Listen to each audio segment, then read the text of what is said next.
Hey everyone, welcome back. Today, I want to talk about that feeling when life calls your name, and you just pretend you didn't hear it. It's a feeling we've all had, and it's exactly where the story of a man named Jonah begins. Now, Jonah was a prophet. That means he was someone God trusted to deliver really important messages. He was good at his job, he was connected, he had a purpose. But one day, God gave him an assignment that made his stomach drop. God said, "Go to the great city of Nineveh and warn them. Help them change their ways." Jonah heard it. The message was crystal clear. But his immediate reaction wasn't, "Okay, I'm on it." It was a hard no.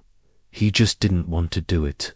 Why? Well, the story doesn't spell it out perfectly, but we can guess. Maybe the task felt too huge, too overwhelming.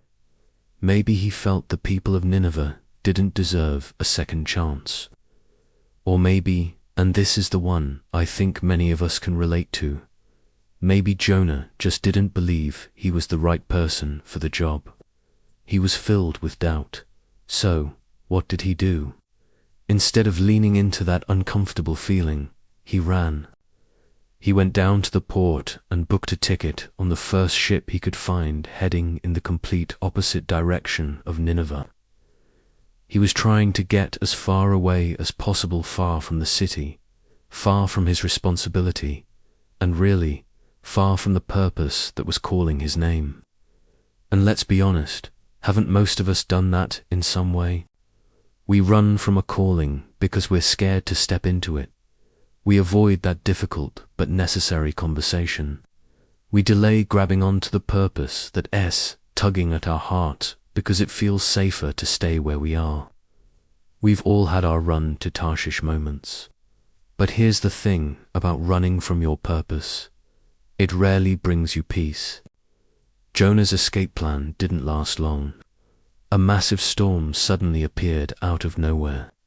The winds slammed against the ship, the waves were crashing over the deck, and everyone on board was panicking.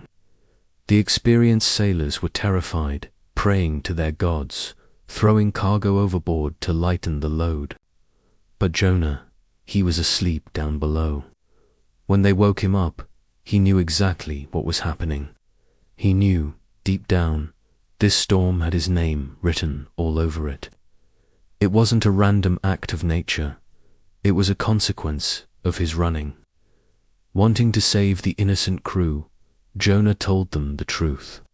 He said, "This is my fault. Throw me overboard, and the sea will become calm for you." It sounds dramatic, but it wasn't an act of hopelessness. It was an act of radical honesty. He finally admitted that he couldn't outrun what he was called to do.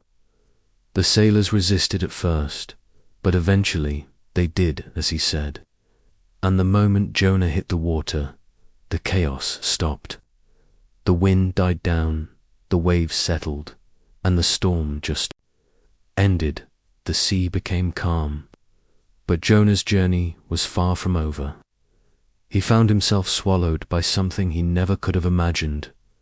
Giant fish. Now, you might think this was his punishment, but I see it differently.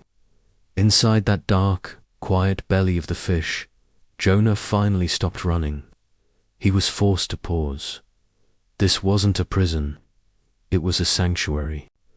It was a moment for Jonah to breathe again, to think, to pray, and to finally face the truth he had been so desperately avoiding.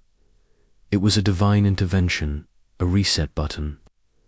After 3 days in that quiet darkness, the fish released him, spitting him out right onto the shore, right back on the path he had tried so hard to escape. He was back at square one, but this time he was different. He was ready. So, Jonah finally went to Nineveh. He walked through the city and delivered the simple, direct message God had given him. And the most incredible thing happened. The people actually listened. From the king down to the common person, they heard the warning, and they chose to change. An entire city was transformed, all because one person finally stopped running and said yes to his purpose. Jonah's story is such a powerful reminder of something so gentle but true. Your purpose doesn't just disappear because you get scared of it. It doesn't vanish when you try to ignore it. And even when you run in the opposite direction, grace follows you, patiently waiting for the moment you're ready to turn around. Sometimes the storms we face in our own lives aren't there to destroy us.